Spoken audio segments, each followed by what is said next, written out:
Press conference of the year. Well, Happy New Year, Australia, for we are one and free. Our anthem is about us, who we are and who we hope to be as well. We're a strong and vibrant liberal democracy. We live in a timeless land of ancient First Nations peoples, and we draw together the stories of more than 300 national ancestries and language groups. How good is Australia? And our anthem should reflect that, and the changes that we have made and we have announced today, I think, achieve that goal. It simply reflects the realities of how we understand our country and who we will always hope to be, and the values that we will always live by. It's a straightforward proclamation by the Governor-General that he signed off on the day before yesterday, and followed the same process as was undertaken back in 1984 when the change was made by Prime Minister Hawke.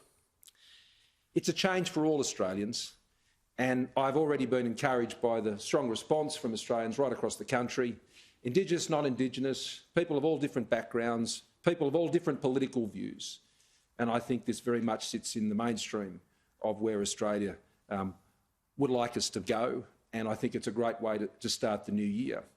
But of course, the new year does not start without its challenges.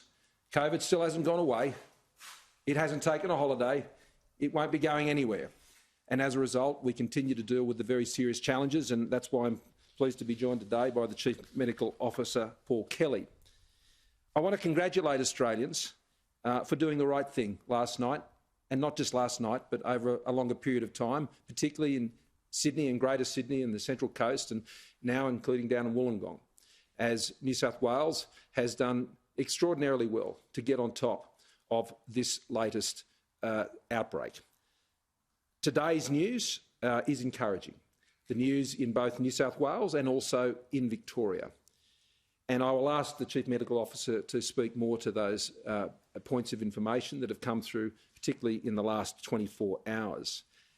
I want to thank people, particularly in New South Wales, but also increasingly will be the case in Victoria, for their response to the public health messaging and the controls that have been put in place, especially coming forward for testing. I mean, the record numbers we've seen come forward for testing has been extraordinary and enormously helpful for those who are doing the job to keep Australians safe, both in those areas as well as for the benefit of the other parts of the country.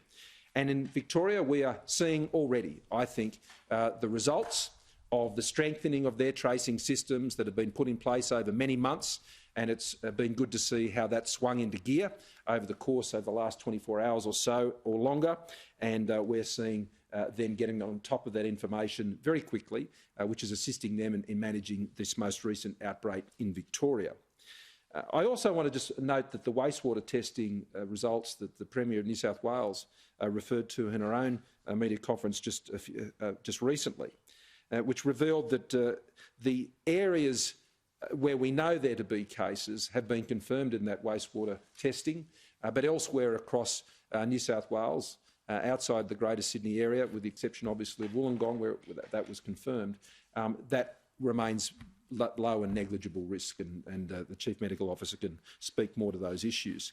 The Aged Care Response Centre is activated in New South Wales and continues their work in Victoria. Asymptomatic testing has already been underway in New South Wales for some time, and it's being expanded in a number of other areas as we speak, and that has been reinforced both by the Aged Care Commission, Quality Commission, and the work done by the department in reinforcing messaging around infection control and use of PPE. We have no active cases in aged care across the entire country, including in New South Wales and in Victoria. There has been some primary contact exposure in 5 cases we know of in Victoria, but 3 of those have proven to have no positive impact from those contacts, and we're waiting on 2 others, but the news there is pretty encouraging.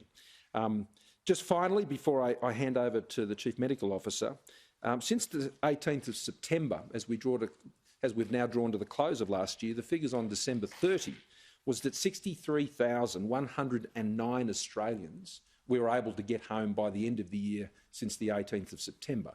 Now, as you know, that's more than double the number that we had as our target of just around 26,000 back in September.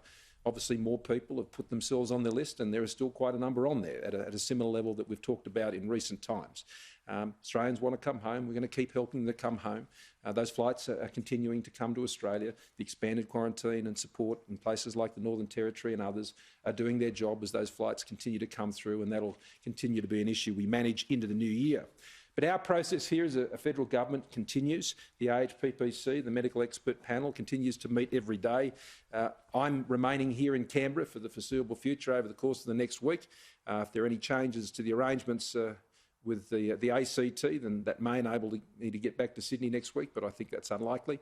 So I'll continue to work out of here over the course of the next week. We're taking regular health briefings in particular, as well as meeting with Defence Force and the National Coordinating Mechanism out of the Department of Home Affairs to stay on top of the many requests or other issues that we're dealing with to support the states and may otherwise be required. At the end of next week, from that following weekend, I'll be taking 1 week's leave. The acting Prime Minister will be the Deputy Prime Minister, Mr McCormack, and he will continue in that role for the course of that week.